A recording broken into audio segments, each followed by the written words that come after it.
Bienvenue sur Zen et Pro, le podcast pour les pros qui veulent vaincre le stress pour réussir.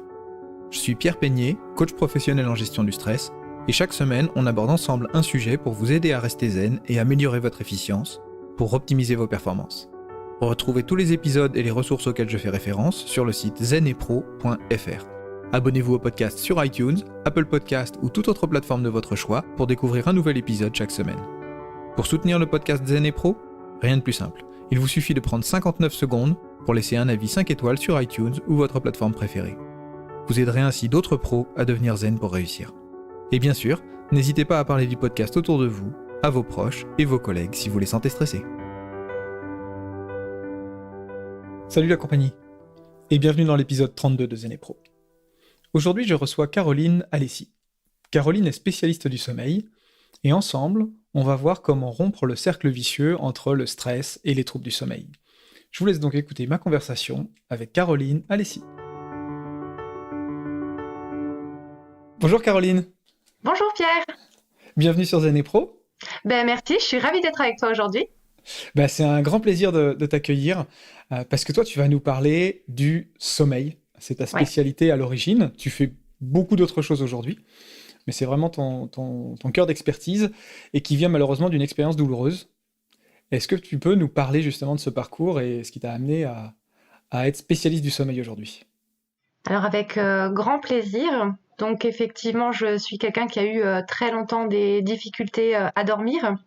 En fait, ça venait de douleurs. J'avais une hernie discale à l'époque qui était très très douloureuse. Je gérais vraiment très mal cette douleur et du coup, ça a impacté énormément sur mon sommeil. Alors j'ai commencé à essayer de mettre un petit peu des solutions en place, la couverture, un coussin, je mettais entre mes jambes pour dormir sur le côté, pour essayer de trouver des positions confortables où j'arrivais à peu près à gérer ma douleur. Mais c'était vraiment vraiment difficile. Du coup, beaucoup de fatigue, beaucoup de stress la journée. Les journées étaient très longues, très difficiles. Et puis, j'en ai eu marre à un moment donné. Je sentais que les solutions que je mettais en place pour essayer d'avoir plus de confort m'aidaient, mais c'était pas suffisant. Il y avait toujours quelque chose. C'est du palliatif en fait. C'est ça. Ouais.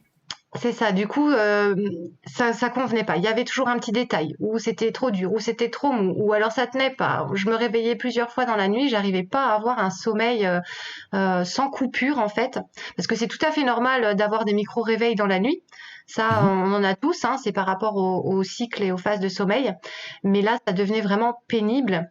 Et j'en suis arrivée en fait à faire concevoir un coussin de jambes qu'on met entre les jambes pour dormir. Donc on l'enfile comme une chaussette. Et il reste bien entre les jambes. Là, je peux me retourner toute la nuit. J'ai plus de douleur dans mes jambes. J'ai vraiment gagné en confort de sommeil. Et puis donc, en fait, c'est toi qui l'as designé, ce coussin ? Oui. Alors j'ai contacté. Alors en fait, d'abord j'ai cherché, j'ai testé plein de solutions sur différents sites et tout. Voilà. Et je ne trouvais pas ce que je voulais. Il y avait toujours un détail qui coupait mon sommeil. Et j'en ai eu marre. Je me suis dit maintenant ça suffit. Je vais contacter un atelier de confection. J'ai contacté une entreprise, on a fait plusieurs prototypes et j'en suis arrivée au modèle qui est actuellement disponible sur ma boutique. Et depuis que je l'ai, je passe des nuits vraiment merveilleuses, plus de soucis, plus de préoccupations, plus de réveils nocturnes. Donc c'est vraiment un grand confort de vie que j'ai gagné. Et je me suis dit, mais pourquoi pas partager cette solution ? Parce qu'à l'époque, je le faisais pas forcément dans l'objectif de le commercialiser. Mais je me suis dit, il y a peut-être des gens comme moi qui ont ces mêmes difficultés. Donc, pourquoi pas monter une petite boutique e-commerce, essayer de lancer ce produit, voir si d'autres personnes un petit peu... C'est dingue, il y a quand même rien de tel que un problème douloureux pour améliorer notre créativité, notre capacité d'innovation. Exactement. Et nous pousser à trouver des solutions, quoi. Ça, c'est et j'ai même envie de te dire, je pense que c'est un peu ça qui m'a sauvée quelque part, parce que finalement, mon hernie discale, elle a disparu.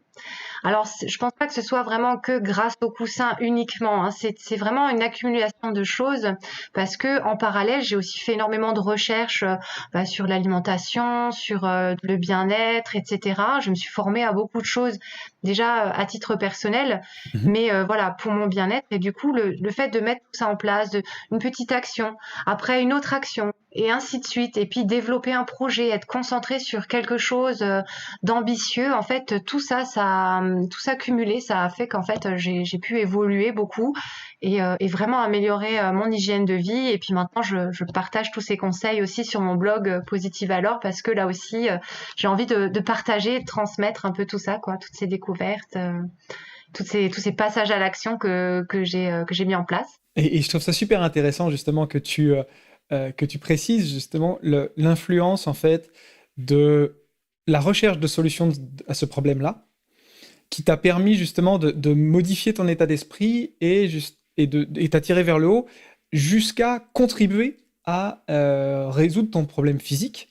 Je pense notamment à tout ce qui est effet placebo, etc. C'est un sujet que j'aborde notamment dans l'épisode 2 du podcast, où on voit que finalement, on a la volonté et on a l'imagination. Et à partir du moment où on se rend compte, où on est capable en fait de travailler sur notre imagination pour prendre conscience qu'on peut résoudre un problème, mais on va réussir à le résoudre. Par contre, si jamais on peut avoir la meilleure volonté du monde, si derrière en fait on a l'impression de ne pas être capable de résoudre ce problème, ben on va tourner en rond et on n'y arrivera jamais en fait. Tu vois, c'est tout le principe de méthode Coué. Et alors que quand la volonté et l'imagination vont toutes les deux dans le même sens, là on peut justement vraiment se transformer, quoi. Mais je suis entièrement d'accord avec toi, Pierre, parce que justement, j'ai écrit un article sur la méthode Coué. Et ça, c'est quelque chose de très, très bénéfique, hein, parce que on a tous des croyances limitantes. C'est inévitable. On a tous, à un moment donné, des freins. Et ça, c'est parce qu'on n'arrive pas à ouvrir notre regard, parce que justement, ce qu'on croit nous bloque. Ouais. Et donc, il faut arriver à contrecarrer ça pour pouvoir avoir d'autres croyances, ouvrir son esprit et se dire que d'autres choses sont possibles aussi, quoi. Donc ça, effectivement, c'était une grosse partie aussi de mon développement personnel. Ouais. Et ça demande énormément à la fois d'humilité et de capacité d'introspection pour aller vraiment chercher des choses qui, généralement, les croyances limitantes, c'est aussi associé à des événements de vie ou à des éléments de notre éducation ou de nos expériences qui sont pas forcément les plus agréables, enfin sur lesquels il n'est pas forcément le plus agréable de revenir généralement. Exactement, parce que après nos défauts, on n'a pas forcément envie de les voir non plus. Non, non, c'est clair. Voilà. C'est clair. Et du coup, est-ce que tu peux nous en dire plus sur, au-delà donc du coussin d'or confort que tu as évoqué, et du blog Positive Alors que tu avais évoqué aussi, est-ce que tu peux nous en dire un petit peu plus sur tes activités, notamment autour du sommeil ? Alors, j'ai donc la boutique d'Or Confort où je commercialise le coussin et je prévois de développer aussi un petit peu avec d'autres articles liés au sommeil, au bien-être, confort du sommeil. Donc, pourquoi pas des plantes, des choses comme ça, des coussins un peu spécifiques. J'aimerais aussi beaucoup, tu sais, pour les gens qui font de l'apnée du sommeil, ils doivent porter un masque et il y a donc parfois le tuyau qui est en facial. Et quand on dort sur le côté, le coussin, en fait, souvent fait lever le masque. Et ça, c'est très pénible. Donc, il existe des coussins à encoche comme ça. Donc là, je suis en pleine recherche de fournisseurs justement pour essayer de développer un petit peu la gamme de produits pour apporter plus de confort. Et j'ai aussi lancé une série de défis que je diffuse donc sur les réseaux, sur ma page Facebook, sur YouTube et sur Instagram, pour vraiment inciter les gens à passer à l'action. Une petite action par semaine, parce qu'il faut pas y aller trop vite non plus. Ça sert à rien de vouloir tout transformer, parce que là, il y a le cerveau reptilien qui se met en alerte. Danger, danger, qu'est-ce que tu me fais? Je suis pas prêt pour ça. Et là, c'est même pas la peine d'essayer, c'est voué à l'échec. Donc vraiment, étape après étape, une action après l'autre, on met quelque chose en place, on le maintient, ensuite quelque chose d'autre pour vraiment conditionner aussi son cerveau. Donc ça peut aussi s'accompagner de textes ou de phrases de la méthode Coué, tirées de la méthode Coué, pour vraiment se conditionner psychologiquement à ce changement. Parce que sinon, notre cerveau, il risque de bloquer de nouveau les croyances limitantes ou attention, ça j'ai pas l'habitude, et ça peut vraiment être un frein au développement. Donc étape après étape, j'ai mis en place une série de défis pour vraiment inciter les gens à passer à l'action, parce qu'il faut bien commencer quelque part à un moment donné, quoi. Clairement. Voilà. Peut-être pour clarifier les choses, donc 30 défis, 30 semaines, des défis simples. Tu les as partagés avec moi, et c'est vrai que c'est des petites étapes, comme tu dis, un petit pas après l'autre, pour améliorer son sommeil de manière générale en travaillant sur l'ensemble, l'environnement, la nutrition, etc. Tu vas nous partager quelques-uns justement de ces défis.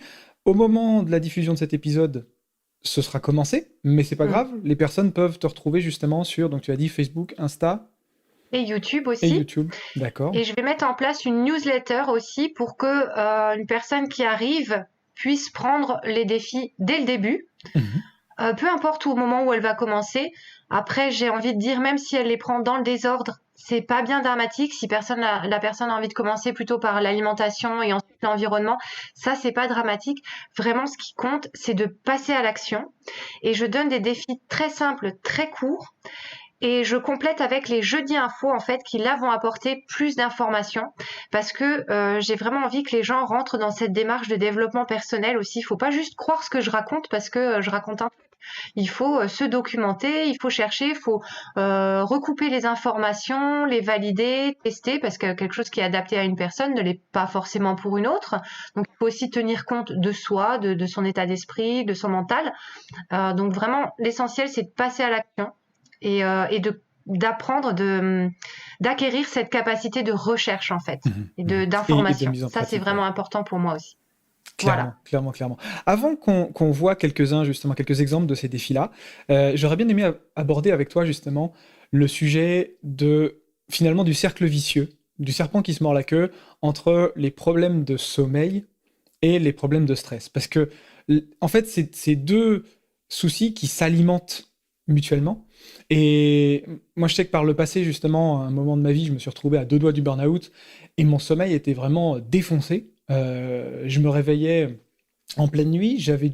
Déjà, j'avais du mal à m'endormir le soir. Mmh. J'avais tendance à me tourner, à me tourner physiquement en fait dans le lit. Et en plus de ça, il y avait tout un tas de pensées automatiques qui n'arrêtaient pas de tourner en boucle. J'avais tendance à me réveiller pendant la nuit et avoir du mal à m'endormir. À l'époque, j'utilisais une posture de yoga qui m'aidait beaucoup, mais justement, c'était juste un palliatif en fait. Et ça résolvait pas du tout le problème. Et le matin, je me réveillais complètement épuisé. Et en plus de ça, j'avais la tête qui avait déjà commencé à tourner. Donc je me réveillais en plus avec un petit peu d'avance, de manière à pouvoir faire du yoga ou de la méditation pour me calmer avant de démarrer ma journée, quoi. Et j'ai vraiment l'impression que ce manque de sommeil derrière et la fatigue contribuaient à alimenter mon stress parce qu'en plus, la fatigue faisait que j'étais beaucoup moins efficace au boulot et j'en souffrais vraiment. Est-ce que toi, justement, tu as ressenti ces mêmes expériences-là ou est-ce que parmi les personnes, justement, que tu accompagnes, tu as des retours d'expérience, justement, sur ce sujet et le lien entre sommeil et stress? Alors oui, exactement, mais c'est comme tu dis, c'est le serpent qui se mord la queue, hein. C'est vraiment un cercle vicieux dont on a vraiment du mal à sortir, puisque effectivement le stress va déclencher un tas de réactions chimiques qui vont être néfastes pour le corps. Du coup, tous les nutriments dont on a besoin pour fonctionner, ben, ils sont irradiés par le stress en fait. Et sans ces nutriments, bah, le sommeil il est difficile à venir. Et justement, le stress provoque un état d'hypervigilance, ce qui maintient l'état d'éveil de manière trop importante. Et le corps n'est pas habitué à ça. Ça, c'était bien au début de la vie, hein, au temps des hommes de Cro-Magnon où il fallait faire De attention à tout. Cro-Magnon, ouais. Voilà, on n'en est plus là, mais nos sociétés quand même vraiment provoquent énormément de stress parce qu'il faut en faire toujours plus en moins de temps possible. Donc on est en permanence tiré vers ce stress, attiré vers ce stress. Et ben plus on est stressé, plus on est fatigué, plus on est fatigué, plus on est stressé. Ça c'est inévitable. Il faut vraiment réussir à sortir de ça. Donc c'est bien, comme tu disais, voilà un peu de méditation, parce que ce qui est gênant, c'est que le cerveau, lui, il s'arrête pas. Notre cerveau, il est en permanence en action. Même quand on dort, le cerveau, il continue de fonctionner. Donc, si on a des choses qui nous pèsent et que le petit vélo dans la tête, en fait, hein, quand on rumine des choses qui nous sont arrivées dans la journée, ça peut même être des choses tout à fait banales ou quoi, on n'arrive pas et il faut absolument réussir à déconnecter ça par soit de la méditation, du yoga, mais il faut vraiment réussir à couper pour pouvoir apaiser le corps. Après, il faut aussi suffisamment d'exercice physique parce qu'il faut un équilibre entre les deux. Il faut une fatigue physique égale à la fatigue mentale.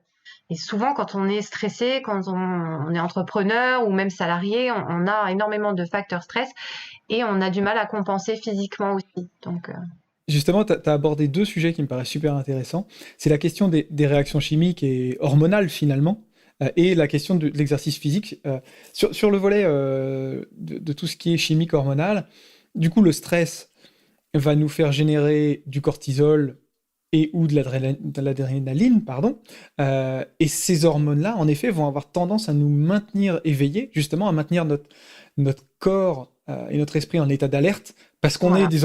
parce que physiologiquement, on est encore des hommes de Cro-Magnon et des femmes Ouais. de Cro-Magnon, et donc du coup, on se retrouve à être toujours sur le qui-vive pour se protéger d'un danger euh, perçu, entre guillemets. C'est-à-dire que ce danger, il n'est pas forcément réel, il est complètement fantasmé dans l'énorme majorité des cas, dans notre monde moderne. Mais par contre, on est justement, avec ces doses de cortisol et ces doses d'adrénaline qu'on a dans le corps, qu'on sécrète nous-mêmes, on peut se retrouver justement à avoir du mal à dormir. Et par contre, tu évoquais bien l'exercice physique. En effet, on est aussi, dans le monde moderne, on a tendance à avoir beaucoup de boulot sédentaire, entre guillemets, le cul sur une chaise, devant un PC, Voilà. ou aller d'une salle de réunion à l'autre, mais sans plus d'exercice physique. Et par contre, on se rend compte que la pratique d'une éducation, du sport en fait, d'exercice physique, nous permet vraiment à la fois de se fatiguer et puis de se vider la tête. Et c'est pas pour rien que c'est recommandé par l'ensemble du corps médical. Et personnellement, moi, j'ai vraiment ressenti pendant des années. J'ai dit non, non, mais j'ai pas le temps de faire du sport, j'ai pas le temps de faire du sport et tout. Et aujourd'hui, je suis encore plus contraint professionnellement et personnellement par mes enfants. Euh, et je me débrouille pour aller courir 2 ou 3 fois par semaine. Et je sens vraiment une énorme différence. Clairement. Clairement, clairement. Non, mais ça c'est sûr, il faut bouger, hein, comme tu dis, le corps médical s'accorde là-dessus. Et puis ça aussi, ben ça va sécréter d'autres hormones du coup qui vont un peu contrecarrer les effets négatifs du stress. Donc c'est presque inévitable. Et même si c'est pas grand-chose, j'ai envie de dire, mais il faut bouger. Ça c'est inévitable. Et comme tu dis, se vider la tête. Ça permet vraiment de couper. Et puis aussi d'avoir un petit moment à soi. Mhm. Après, on peut faire du sport en famille aussi, c'est pas un problème, mais avoir ce petit moment à soi, de se dire, ben voilà, maintenant moi je vais à la gym, c'est mon petit moment, je vois d'autres personnes, je m'épanouis différemment dans un autre environnement. Et ça, c'est aussi bénéfique parce que les relations sociales aussi sont différentes. Donc ça peut être très bénéfique aussi pour le Mhm. sommeil, quoi. Donc faut pratiquer. Super intéressant, ouais, ce volet Ouais, aussi, prendre du temps pour soi, ouais, carrément, carrément, carrément. c'est ça, Ne pas penser qu'aux autres. Charité bien ordonnée commence par c'est soi-même, ça. clairement. Est-ce que du coup, merci beaucoup pour ces informations et ces conseils sur le lien entre le stress et le sommeil. Oui. Euh, on a évoqué les 30 défis. Mhm. Est-ce que tu peux nous en donner justement quelques-uns comme échantillon en fait, qui pourraient déjà aider les auditeurs à commencer à prendre soin de leur sommeil? Alors bien sûr, avec plaisir. Donc en fait, j'aborde 4 catégories générales. Donc en fait, je travaille en priorité sur l'environnement, ensuite l'alimentation, ensuite le psychologique et en dernier le comportement. Donc en fait, j'ai prévu plusieurs défis. Donc au niveau du comportement, notamment gérer son stress parce que effectivement, le lien est quand même très important. Donc c'est important de le prendre en considération. Il faut avoir des techniques pour le gérer, ça c'est primordial. Ensuite, au niveau de l'environnement, ben faut faire attention à sa chambre. Il y a quand même quelques critères de base à respecter, comme la chaleur. Une chambre doit être fraîche, sombre, pas d'écran, de lumière, d'appareils électriques, ce genre de choses qui viennent en fait perturber l'environnement, les couleurs également. Donc il y a énormément de choses qu'on peut optimiser déjà. Et ça justement, quand on parle notamment des écrans, j'ai vraiment l'impression, alors tu me corriges si je me trompe, mais j'ai vraiment l'impression que les écrans nous apportent énormément de choses. Typiquement, là, aujourd'hui, on peut communiquer en visio, on est aux deux bouts de la France. Mais par contre, le problème, c'est qu'en soirée, ça a tendance à nous maintenir éveillés. Le fait, par exemple, de regarder 2, 3 heures de série, éventuellement, dans certains cas, voire plus, va avoir tendance à affecter notre sommeil, justement, du coup. Ou le fait de pianoter sur notre smartphone avant d'aller au lit peut affecter notre sommeil aussi. Alors exactement, bah déjà il y a le problème de la lumière bleue qui va justement Mhm. indiquer à nos paupières, parce qu'en fait, tout se passe au niveau des yeux. Le matin, quand il fait jour, en fait, il faut aller prendre un bain de lumière. Donc, quand la lumière du soleil pénètre dans nos yeux, ça nous permet de sécréter les hormones du jour. Hein. Donc, les hormones qui vont Mhm. nous permettre de fonctionner la journée. Notre cerveau emmagasine l'information, c'est la journée, je suis en état d'éveil. Le soir, quand la luminosité baisse, pareil, au travers de nos paupières, elle nous indique, bon, il commence à faire nuit, il va falloir commencer à sécréter les hormones du sommeil, etc. Mais quand on est face aux écrans, en fait, ça donne une mauvaise indication à notre cerveau. Donc lui, il va interpréter ça comme, ben non, c'est encore la journée, il faut encore sécréter les hormones de la journée et pas celles de la nuit. Du coup, ça perturbe vraiment le cycle circadien. Mhm. Et après aussi pour, comme on disait avant, couper le petit vélo qu'il y a dans la tête, c'est pas la meilleure solution parce que une série, on va peut-être envie de savoir la suite, qu'est-ce qui se passe, etc. Le téléphone, il y a plein d'informations, on regarde tout et n'importe quoi, mais du coup, ça permet pas de couper, de faire vraiment cette coupure dont le cerveau il a besoin pour se dire voilà, stop, maintenant, je me calme, je m'apaise, ça va bientôt être le moment de dormir. Et c'est vraiment important aussi de repérer ces signaux quand on commence à Mhm. bâiller, quand les paupières se font lourdes. Ça, c'est vraiment très important de ne pas se dire non, je termine de regarder ma série, mon épisode ou mon Mhm. téléphone, je vais encore terminer cet article. Non, parce que justement là, on a raté le train en fait, parce que le sommeil c'est par petits trains, on va dire pour simplifier. C'est un cycle, c'est à peu près 1 heure et demie avec une phase d'endormissement, ensuite le sommeil profond, le sommeil paradoxal. Et après, il y a de nouveau un petit micro-réveil et on repart pour un nouveau train. Mais si on rate le Mhm. train, il y en a pour 1 heure et demie. Donc après, on est de nouveau 1 heure et demie sur le téléphone ou sur la série. On regarde de nouveau encore 1, 2, 3 épisodes. Et après, il y a le nouveau train qui arrive. Faut pas le rater, celui-là, quoi, en fait. Hein. Ouais, ouais, C'est ouais. ça. C'est super intéressant justement euh, cette image du train que tu Pour évoques. les enfants. Ça me renvoie vraiment. Ouais, non mais allez, c'est le meilleur moyen de faire comprendre des trucs aux Ouais. gens, c'est de nous l'expliquer comme si on était des gamins. Ouais. Ça c'est clair. Si tu nous l'expliquais justement avec les termes d'experts scientifiques, etc., on comprendra rien. Alors que là, le fait de faut pas que je rate mon train, bah ça, en plus c'est rentré. Moi je m'en souviendrai à vie. Il y a pas de Voilà. problème. Parce qu'en réalité, c'est un peu plus complexe que ça, quoi. Hein. Si on rentre J'imagine vraiment bien. bien dans les détails, il y a des stades 1, 2, 3, 4, machin. C'est un petit peu plus technique que ça, mais l'important, c'est vraiment de retenir ça. Ne rate pas le train parce que sinon, c'est 1 heure et demie de nouveau jusqu'au prochain signe de fatigue. Carrément, mais j'imagine bien que c'est beaucoup plus complexe que ça, mais pour le mec de base que je suis, moi ça va très bien. Voilà. Et ce que je trouve super intéressant, ça me donne envie de renvoyer les auditeurs justement à l'épisode où Yvan Kam, qui est un expert de la respiration, lui, Oui.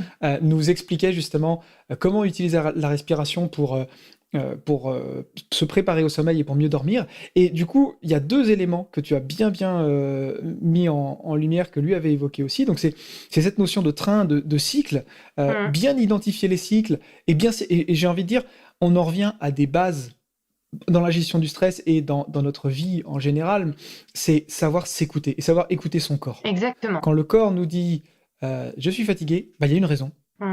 Quand le corps nous dit ça va pas bien, il y a une raison. Et du coup, je réinsiste à nouveau sur le fait de bien écouter son corps. Et puis, tu as parlé de la chambre fraîche aussi. Yvan nous parlait, et dans son processus respiratoire, il utilisait notamment un petit exercice pour rafraîchir justement le corps par la respiration. Et ça revient, je fais vraiment la connexion avec la notion de chambre fraîche que tu viens d'évoquer. Finalement, le froid endormi, c'est quelque chose qu'on nous rappelle souvent dans le cadre de la sécurité routière. Ça sert à rien d'ouvrir la fenêtre lorsque vous sentez que vous vous endormez au volant, parce que justement le froid va pas vous aider particulièrement à dormir, à rester éveillé. Au contraire, justement, la fraîcheur nous permet de faire descendre justement la température du corps, et donc de rentrer dans les cycles de sommeil, dans le bon wagon. Exactement. Donc, justement, je trouvais vraiment très, très intéressant cet épisode parce que l'exercice qu'il donne, il est juste magique. Parce qu'en plus de la fraîcheur, il y a aussi cet aspect de ralentir son rythme cardiaque parce qu'à un moment donné, il faut aussi s'apaiser. Et comme tu disais, là, je rebondis, c'est vraiment l'écoute de soi. Avec nos sociétés tellement stressantes, nos vies trépidantes, on s'écoute plus. On a vraiment perdu, en fait, cette connexion à soi qui est vraiment primordiale de retrouver retrouver justement pour capter ces signaux. C'est comme les douleurs. Quand j'avais mon hernie discale à l'époque, les signaux, c'était ma douleur. C'était pour me dire, il y a quelque chose qui va pas dans ta vie. Et c'était peut-être pas juste mon hernie discale. C'était aussi, il y avait d'autres problèmes personnels encore liés à tout ça. Je vais pas rentrer dans les détails, mais c'est vraiment un tout. C'est une approche globale. Il faut vraiment arriver à se reconnecter à soi pour comprendre qu'est-ce que notre corps nous dit, pourquoi il nous met tel signal aujourd'hui, qu'est-ce qu'il faut mettre en place pour qu'il puisse refonctionner correctement, quoi. Clairement, clairement, clairement. Le fait d'écouter son corps, absolument essentiel. Donc tu nous as dit, sur tes 4 catégories, on a vu la première, le comportement, trouver des méthodes, des techniques pour gérer son stress. Oui. Je pense qu'avec Zen et Pro, il y a pas mal de gens qui vont pouvoir en trouver. Voilà. L'environnement, tu nous as bien expliqué la chambre, l'influence de la lumière et l'écoute du corps avec l'écoute des cycles la détection des cycles de sommeil. Pour le côté alimentation et psycho, comment ça se passe ? Alors, pour l'alimentation, en fait, il y a énormément de réactions chimiques qui se passent dans notre corps en permanence. Il prend un truc, il le transforme parce qu'il faut l'apporter là, etc. Donc, j'ai souvent l'exemple des dessins animés La Vie. Alors, je sais pas si ça te parle, oui. C'est tout vieux. Mais ma femme est médecin, elle est fan de cette série-là depuis qu'elle est toute petite. Ouais. Et apparemment, on retrouve vraiment les images des cellules du corps. Exactement. Dans le c'est super bien animé. expliqué. Moi, je suis beaucoup moins spécialiste. Mais ouais, non, mais quand tu les vois courir comme ça dans le dessin animé, et alors vite, on appelle le cerveau, faut communiquer, machin. C'est exactement ça. C'est même mes enfants, ils adorent ça. Et du coup, on voit que c'est en permanence en action. Et s'il manque un nutriment, à un moment donné, le petit soldat, il va dire attention, il faut faire une alerte, il y a une inflammation, il y a quelque chose qui va se créer parce que il manque quelque chose. Il a besoin d'un nutriment en particulier pour effectuer telle ou telle réaction chimique. Et donc là, c'est vraiment intéressant de faire une prise de sang régulièrement. Donc, je dirais au moins une fois par an, pour faire un petit contrôle, juste par acquis de conscience, s'assurer qu'il n'y ait pas une carence dans une vitamine ou une autre, parce que c'est pas juste l'alimentation, c'est pas juste lipides, glucides et protéines. Hein. Ça va bien au-delà de ça. Il y a tous les petits nutriments, les vitamines, les oligo-éléments, etc. Et donc ça, il en a besoin aussi. Donc c'est important de faire un petit check quand même une fois par an pour s'assurer que de ce côté-là, tout est OK. Mais quand on fait ce check-là, justement, moi, il m'est arrivé de faire des prises de sang pour raison médicale. Donc, on recherche vraiment quelque chose de spécifique. Là, en gros, on va dans n'importe quel labo médical et on demande une prise de sang. Qu'est-ce qu'ils vont aller chercher, du coup ? Il regarde tous les nutriments en fait. Hein. Moi, je vais chez mon médecin traitant, il me fait une ordonnance, je vais au labo et il cherche, il regarde magnésium, calcium, il cherche un petit peu toutes les vitamines et tout. Mais il faut lui dire que vraiment, c'est pour ça, c'est un bilan sanguin complet pour vérifier l'apport vitaminique et tous ces genres de choses. Et en fonction des résultats, on peut déceler éventuellement une carence en fer, une carence... Alors, le magnésium, attention, parce que le problème, c'est que le taux de magnésium sanguin peut être bon, mais on peut quand même en manquer au niveau intracellulaire. Donc, on peut passer à côté. Après, j'ai envie de dire, le magnésium, il y a quand même peu de risques de surdosage, d'intoxication. Il faut déjà vraiment en consommer à très forte dose pour que ça commence à créer des difficultés. Donc, c'est à surveiller quand même. Il faut toujours consulter son médecin, évidemment. On ne fait pas n'importe quoi. Mais le magnésium, quand on commence à être fatigué ou stressé aussi, le magnésium, il peut vraiment aider. Pourquoi, quand on est stressé, on mange du chocolat ? Dans le chocolat, il y a du magnésium. Donc après, il y a aussi le sucre pour le côté bien-être. Oui. Voilà. Mais j'ai peur que malheureusement, ce soit pas aussi le fait qu'on aille taper la tablette de chocolat quand on est stressé. Ce soit pas uniquement pour le magnésium, malheureusement. Pas uniquement, mais il y en a dedans. Donc, quelque part, c'est que notre corps nous dit il faut du magnésium. Après, on peut complémenter. Il faut faire attention parce qu'il y a différents... Alors, le magnésium en lui-même n'existe pas. Hein. C'est toujours des sels de magnésium. Il y a différentes formes de sels de magnésium. Il y en a qui peuvent avoir un effet laxatif. Il y en a qui s'assimilent plus facilement que d'autres. Donc là, c'est pareil, il faut tester. Il faut tester. S'il y en a un qui a un effet trop laxatif, il faut changer de sel de magnésium et prendre quelque chose un petit peu plus optimisé qui nous correspond, puis en fonction des résultats qu'on observe aussi, quoi. Mais ça, le magnésium, c'est quand même la base. Et du coup, dans tes défis, tu évoques aussi, par exemple, la question du café, des graisses saturées, etc. Tu peux nous en dire deux mots? Oui, bien sûr. Donc, tout ce qui est excitant, comme le café, le thé, l'alcool, en fait, c'est pareil, ça maintient un petit peu l'état d'hypervigilance. En fait, pour comparer, si tu veux, le café, c'est un peu comme le sucre et c'est comme une drogue.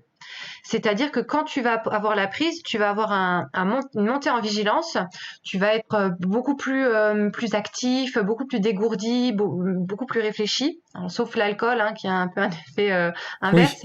Voilà, disons qu'il encore y a des effets collatéraux qui posent problème, tout quoi. dépend encore le dosage aussi, mais et en fait après cet effet il redescend et quand il redescend en fait on a ce coup de pompe qui fait que Mhm. qu'est-ce qu'on fait? On en reprend un autre. Ouais. Et du coup, on peut comme ça continuer toute la journée et du coup, ça va complètement perturber le cycle circadien aussi. Et par rapport à cet état de stress, on n'est pas fait pour être en permanence en état d'hypervigilance. On a normalement tous une courbe d'efficacité. Donc, elle est plus ou moins différente selon les personnes, mais voilà, le matin, on va être assez en forme. En début d'après-midi, on va avoir un petit coup de pompe. En début de soirée, on est de nouveau un petit peu plus éveillé et après, on redescend endormi. Donc ça, c'est des cycles, mais variables d'une personne à l'autre. Mais si nous, on contrecarre en fait ce cycle plus ou moins naturel, en se mettant en permanence en état de vigilance, on maintient ce facteur stress qui est, comme on l'a dit au début, très néfaste. Donc tout ce qui est excitant, c'est plutôt voilà un café, un thé le matin, c'est pas non plus dramatique. Après, c'est très controversé le café. Il y en a qui disent non, non, surtout pas, pas du tout. Il y en a qui disent si, ça peut quand même être bénéfique. Donc ça, c'est assez controversé. Je dirais que c'est une histoire de ressenti. Une personne qui aime le café, qui adore ça, on va pas l'en priver, mais qu'elle en boive un le matin à la limite pour essayer Mhm. de voilà boire son petit café, l'apprécier et puis pas non plus être en stress permanent toute la journée. Ouais. Après, les graisses saturées, elles, par contre, elles vont plutôt alourdir le foie, donc c'est pareil, il vaut mieux les éviter le soir. Graisse Euh, saturée, est-ce que tu peux justement peut-être donner une définition par rapport à d'autres types de graisses? oui, alors on a les graisses saturées et on a les graisses insaturées. Et dans les saturées, on a encore monosaturées ou polyinsaturées. Donc les graisses saturées, ça va être tout ce qui est viande rouge, Mhm. euh, ouais, viande rouge, beaucoup. Ça, c'est quand même Produits à éviter laitiers, le soir parce que j'imagine. c'est lourd. Tout ce qui est à base de protéines, ouais, souvent dans les Ouais. protéines, des Mhm. produits laitiers, ce genre de choses. Mhm. Les fritures aussi, tout ce qui est Mhm. graisse raffinées parce qu'elles doivent supporter des hautes températures de cuisson. Du Mhm. coup, elles sont raffinées et celles-ci, elles sont pas bonnes pour la santé. Du coup, elles alourdissent vraiment le foie. Et les viennoiseries aussi, tout ce genre de choses, les gâteaux, les trucs. Et ça provoque en fait des réveils nocturnes en général entre 1 heure et 3 heures du matin parce que c'est là où le foie dit oh, j'en ai un peu trop là. Et puis on est censé dormir à cette heure-là et alors que lui, il doit carburer comme un fou donc c'est pas compatible. De toute façon, on le sent, hein, par exemple, pendant les périodes de fête, Ouais. quand on a des gros repas le soir avec l'alcool qui va avec et Mm, puis le petit café pour terminer, mm. on se rend compte que le sommeil est beaucoup plus est vraiment altéré, hein, Ouais. clairement. Non, c'est difficile, Et quoi. plus on avance en âge, plus on le sent. Oui, exactement. C'est vrai. Et du coup, donc on a vu le volet comportemental, l'environnement de sommeil, l'alimentation, et le dernier point, tu parlais de la psychologie. Qu'est-ce que tu nous conseillerais là-dessus? Oui. Alors, là, il y a énormément de techniques. C'est comme on disait avant pour la gestion du stress, tout ça, yoga, méditation. Ça, c'est très bénéfique. Les émotions, c'est vraiment à prendre en considération. Donc là, je rebondis de nouveau sur l'écoute de soi. Parce que il faut rester connecté à soi. Si on a des émotions, c'est normal. On a tous des émotions en permanence, qu'elles soient vives, douces, neutres, peu importe, mais on est en permanence, on a en permanence des émotions et il faut absolument les gérer et les accueillir. Faut pas se dire bon maintenant je suis en colère, ben ouais ok je reste en colère. Il faut se dire non je suis en colère. Pourquoi je suis en colère? Qu'est-ce que je peux faire pour apaiser cette colère? Donc là aussi il y a énormément de techniques pour gérer ces émotions, comme la méditation, les fleurs de Bach, la méthode Coué aussi permet de faire face à certaines situations émotives assez intenses. Et il faut vraiment le prendre en considération. Il faut pas les laisser en fait nous ronger. justement pour éviter d'avoir ce petit vélo qui va continuer à tourner dans la tête toute la nuit. Il faut les poser à plat, les accueillir, les écouter. Pourquoi j'ai eu cette émotion? D'où elle vient? De quoi? Pourquoi elle est là? Qu'est-ce que j'en fais? Et puis la gérer. Ouais. Parce que sinon, voilà, on va continuer avec ce petit vélo, on n'arrivera jamais à s'en sortir et puis on continue à ruminer, donc on stresse et puis on dort mal et puis on retombe de nouveau ce cercle, cet engrenage vicieux là qui nous pourrit la vie, qu'il faut absolument contrecarrer et transformer en cercle vertueux. Ça, clairement, je suis vraiment tout à fait d'accord. Tu prêches vraiment un convaincu là-dessus. Moi, j'utilise notamment ce que j'appelle la gestion des pics de stress, dont je parle beaucoup dans le podcast, qui est une technique de régulation émotionnelle, finalement, où on revient au corps et on utilise le corps, justement, pour accueillir les émotions par le biais des sensations. Et c'est vraiment un truc qui est hyper efficace et qui permet, justement, en moins de 3 minutes, de faire passer juste des émotions de type... Alors qu'on a tendance à appeler négatives, mais qui sont juste telles qu'elles sont finalement. Elles sont là. C'est ça, elles ont un message à nous faire passer, Ouais. tel que la colère, la peur ou la tristesse, par exemple. Elles sont pas positives ou négatives, c'est juste que voilà, elles sont des signes de notre réaction à notre environnement, à ce qui nous arrive. Et du coup, il est absolument essentiel de, comme tu le dis, de bien les accueillir, pas forcément pour les comprendre, mais juste pour laisser le message passer, en fait. Et ça, c'est absolument essentiel pour justement bien gérer son stress et bien dormir derrière, quoi. Oui, mais je suis entièrement d'accord, hein. Il faut absolument les prendre en considération. Et il y a aussi sur le même principe de ce que tu disais, le yoga nidra, qui est pas mal aussi. Donc c'est vraiment, on reprend en fait chaque partie du corps. C'est une séance un peu comme de méditation si tu veux, mais qui reprend en fait chaque partie du corps une après l'autre dans un certain ordre pour se reconnecter à soi et pouvoir se détacher de tout ça. Je suis d'accord avec toi, j'aime pas du tout le terme négatif, c'est juste pour comprendre entre positif et négatif, c'est vraiment juste un terme de vocabulaire, mais je suis d'accord avec toi, il n'y a rien de négatif. C'est là, c'est tout, c'est comme ça fait partie de nous, c'est des émotions humaines et elles sont là. Et puis surtout, voilà, finalement, faut bien les prendre. Moi, j'ai dû travailler énormément sur moi, sur ce sujet-là, parce que la base, en fait, finalement, c'est, en gros, dans les émotions de base, on a la joie, c'est cool, c'est positif, on voudrait tout le temps être joyeux. Et à côté de ça, tout ce qui est tristesse, colère, peur, surtout pas, et on a tendance à mettre ça dans un panier négatif. Alors qu'en fait, finalement, c'est juste des messages. Et quand on dit ne pas tuer le messager, c'est vraiment super important. C'est-à-dire que ça sert à rien de vouloir couper le message. C'est comme si on voulait casser un thermomètre parce qu'on voulait pas voir qu'on avait de la température, quoi. Oui, puis c'est comme continuer à regarder sa série ou son smartphone alors qu'on a les paupières qui commencent à tomber, quoi. Ouais, exactement. Ah, c'est super voilà. comme boucle là. Je pense qu'on a bien fait le tour de tes 4 sujets pour les 30 défis. Et je conseille vraiment aux auditeurs d'aller y jeter un petit coup d'œil. Pour conclure chacun de ces échanges, je pose 2 questions aux invités. La première, c'est: est-ce qu'il y a un livre qui est absolument essentiel dans ta vie et que tu conseillerais aux auditeurs ou que tu conseilles à ton entourage? Là, je crois qu'il faudrait prévoir un podcast entièrement spécial. pour ça. La bibliothèque de Caroline. La bibliothèque. Non, j'aime beaucoup lire. Franchement, j'aime beaucoup lire, mais j'aime bien écrire aussi. Ouais. Du coup, j'ai envie de partager le livre Entreprendre au féminin de Morgane Février, parce que c'est vraiment une mine d'or de conseils pour les entrepreneurs, aussi bien qui démarrent ou qui soient déjà avancés dans leur activité. Et en fait, il y a une 30aine de personnes, dont moi, qui ont coécrit cet ouvrage, donc où chacun en fait partage son parcours, ses expériences, ses petites astuces pour réussir. Et j'ai trouvé merveilleux de découvrir en fait tous ces parcours de femmes entrepreneuses et les super conseils de Morgane. Donc vraiment, j'ai envie de partager ce livre aujourd'hui. Super. Et du coup, est-ce que tu le conseilles uniquement aux femmes ou est-ce que ça peut être intéressant pour les hommes aussi? Non. Ouais. C'est pas intéressant pour les hommes?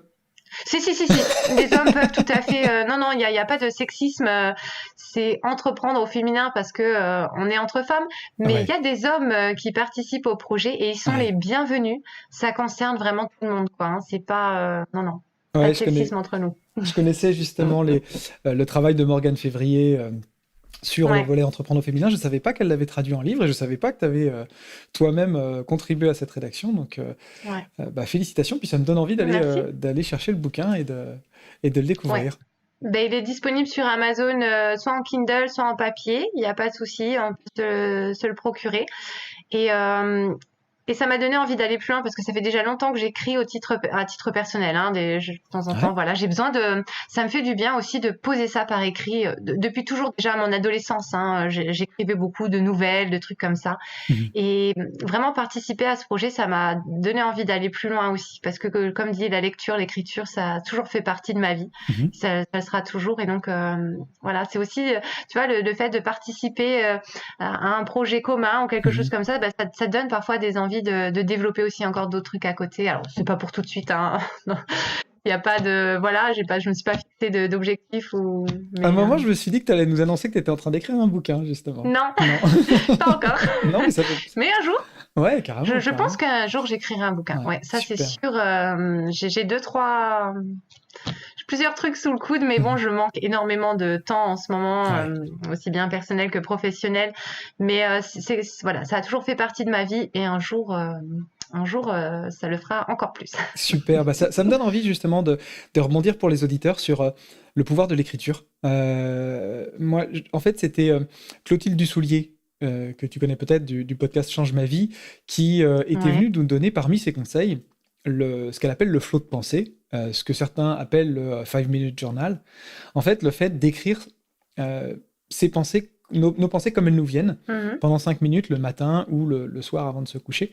Je sais que je me suis mis à pratiquer ça justement suite à son conseil et j'en ressens vraiment beaucoup de bénéfices. Le fait ça permet en fait, à mon sens, de clarifier l'esprit. Ça permet d'accepter de regarder certaines choses en face.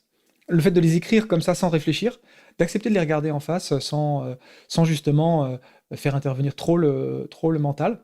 Et puis, mine de rien, en 5 minutes, bah, y a des solutions qui arrivent, mais d'un coup, quoi. Mhm. Et c'est vrai que l'écriture, par rapport justement à la rumination qu'on a pu évoquer ensemble, et ben, le fait de poser ça sur le papier, ça peut être super utile. Bah, c'est souvent des techniques qui sont proposées aussi en psychologie, quoi, et même notamment dans la gestion des cauchemars aussi. Mhm. C'est de relater son cauchemar, de l'écrire dans les détails, vraiment tout ce qu'on peut mettre dessus, et ensuite soit de détruire le support, soit de l'enfermer dans une boîte. Mhm. Là, c'est pour plus se débarrasser des cauchemars, mais même pour justement cette histoire de rumination de vélo, c'est de dire voilà, qu'est-ce que j'ai à faire, qu'est-ce que je dois encore faire. Donc comme ça, on se dit, bah, c'est posé, mon papier il est là, j'ai plus besoin d'y penser, tout est prêt, je reprends le relais demain, ce que j'avais à faire c'est réglé. Ça permet vraiment de poser les choses. Et ça, en plus, le double effet qui se coule, ben, ça fixe la mémoire. Ça permet en fait d'améliorer les capacités cérébrales et la fixation de la mémoire. Donc, je recommanderais plutôt le soir de préférence que le matin. Mais après, ça, c'est vraiment une histoire de chacun fait comme il veut, quoi. Hein. Mais justement, le soir, ça permet il n'y a pas besoin d'écrire un roman, hein, mais quelques lignes à la limite, juste voilà, un peu ce qui s'est passé dans la journée, ce qui reste à prévoir demain, ce qu'il faut encore penser. Comme ça c'est de côté. On n'en a plus besoin pour la nuit, c'est posé, là, voilà, on le retrouve si besoin. Et dans le cas du cauchemar, on s'en débarrasse plutôt pour l'évacuer, quoi. Super, bah, merci beaucoup pour tous ces conseils. Avec Et, plaisir. et j'ai envie de dire bon sommeil à tous les auditeurs. Et avant justement qu'ils aillent se coucher, si jamais ils sont en train de nous écouter avant de dormir, où est-ce qu'ils peuvent te retrouver justement quand tu les as piqués au vif? Bah, vous pouvez me retrouver en fait sur ma boutique positivealors.com, donc formulaire de contact, ou alors sur les réseaux. Hein, voilà, je suis relativement disponible et j'aime beaucoup échanger justement autour du sommeil. Positivevaleur.com avec 2 V, Alors en un oui, seul ça mot c'est avec le 2 V. blog. Ouais, ça c'est le blog. Et sinon, il y a la boutique d'Or Confort. Ouais, Un là où boutique c'est de vraiment réconfort aussi. plus pour le confort du sommeil en fait. Voilà. Mais après, j'ai envie de dire peu importe. De toute Peu façon, importe. je mettrai les liens sur la page de l'épisode, donc Voilà. les auditeurs pourront aller cliquer et te retrouver. Merci Super. beaucoup en tout cas Caroline pour tous ces Merci à échanges toi. et vraiment tous ces précieux conseils qui, j'en suis persuadé, vont aider les auditeurs à améliorer leur sommeil et à réduire leur stress. Ben, j'espère vraiment. Et puis c'est avec un très très grand plaisir. Et bah, surtout, prenez bien soin de vous et reconnectez-vous à vous. Clairement, clairement, clairement. Merci beaucoup, à bientôt Caroline. Merci, au revoir. Voilà, C'est tout pour ma conversation avec Caroline. Un point important qu'on n'a pas évoqué ensemble pendant cet échange, c'est que Caroline organise fin septembre 2020 un sommet en ligne sur les thérapies complémentaires. Elle regroupe une trentaine de spécialistes de domaines divers qui fournissent une conférence chacun sur leur domaine d'expertise. Si ça vous intéresse, je vous invite à aller trouver tous les renseignements sur son site dorconfort.com, dont vous pourrez trouver le lien sur la page de l'épisode à l'adresse zenepro.fr/podcast 032. Nous, on se retrouve très vite pour un nouvel épisode de Zen et Pro, et d'ici là, vivez vos rêves au lieu de rêver votre vie. Salut la compagnie! Suivez l'actualité du podcast Zen et Pro sur Facebook et LinkedIn grâce à l'identifiant Zen et Pro en un seul mot. Si vous souhaitez en savoir plus sur la gestion des pics de stress pour faire redescendre la pression en moins de 3 minutes en toute situation, rendez-vous sur zenetpro.fr pour découvrir en vidéo comment fonctionne cette technique ainsi que l'accompagnement que je propose pour vous aider à mettre en pratique dans votre quotidien. Et bien sûr, n'hésitez pas à parler de Zen et Pro autour de vous, à vos proches et vos collègues si vous les sentez stressés.